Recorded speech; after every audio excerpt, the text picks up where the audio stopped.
The journey must begin when I open the door and the whole drums and bass kick in. And then I say, the doors are open, the wind, the queen, the king! King Arthur's Night is an original play with songs and music written and conceived by my friend Niall McNeil, whose life, among many other things, includes Down syndrome. Neworld and the Down Syndrome Research Foundation based in Burnaby they're our community partner. My heart is so deep inside this one because I think it actually is doing something that we in the cultural sector generally, but in theater in particular, can do almost better than anybody else, which is be together with a bunch of folks in the room who may have been kept separate for centuries because of our conceptions about what people are capable of and who they are. I love King Arthur. I read a lot of books about him in research.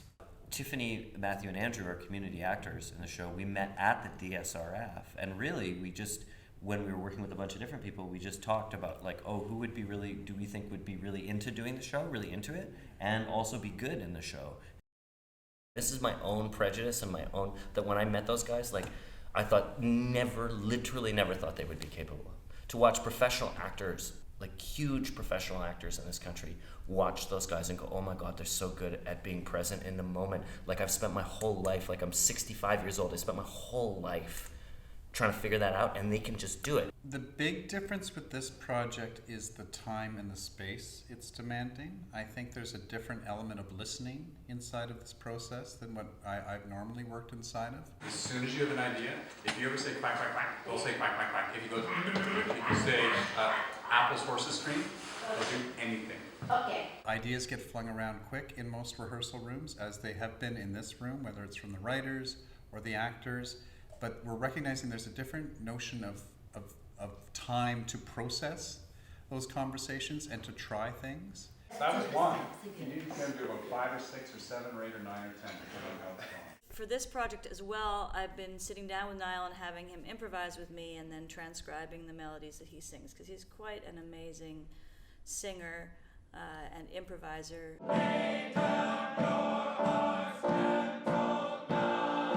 The length of the day is a little bit different than most processes, so it's meaning there's more weeks involved. It's a large-scale show. It demands lots of people. It's not, Lerner and Lowe sitting down and banging out some tunes. It's us being in deep and sometimes very confusing relationship with each other and taking time to do that.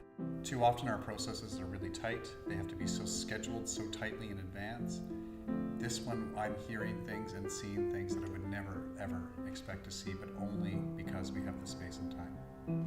What it means to make a space in which people of, kind of wide variety of backgrounds and abilities could come together, and it's fundamentally recognized that everybody in the room is really good at some stuff and really shitty at other things. And how do we work together with those two things? Define the scope as anything specific. I would say it has a real epic quality. He's a lead guy. Somebody's gotta do it. Call off. No! I love it very much. Ooh, Lancelot! Well, the music, for sure, is epic, particularly since we have a 16 to 20 person choir involved. So this show is going to the biggest stages in the country. We have, commitments from the biggest, most prestigious institutions across Canada. It's a pretty good script.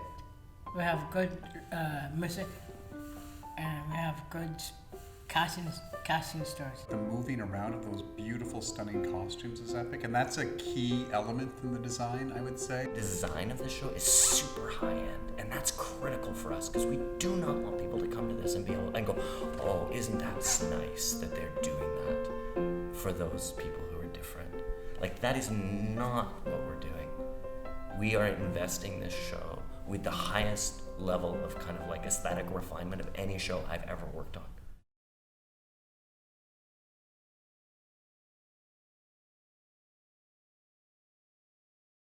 It would allow us to have people in the room all the time, which is essential so everybody can pay attention and participate fully. We're traveling across the country twice with our entire ensemble of 25 people. That costs a lot of money, which also includes like companions for each of our community actors. Touring is difficult for anybody, and this has a lot of challenges. We wouldn't even dream of it, of not having supports for them while we're on the road.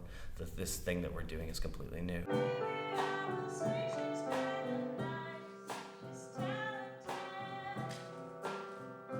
We're not throwing a lot at the technology in the show, because I don't think that's what the show's about. The show's about humanity, but the humanity demands that we have support and space and time. If there's one thing that I've ever worked on in my life that I feel deserves to be seen around the world and experienced by people like Veda says all over the place, it is this one. This one, we made a lot more happen, and there's a lot more in place to make that happen, but we need people's help. We just do.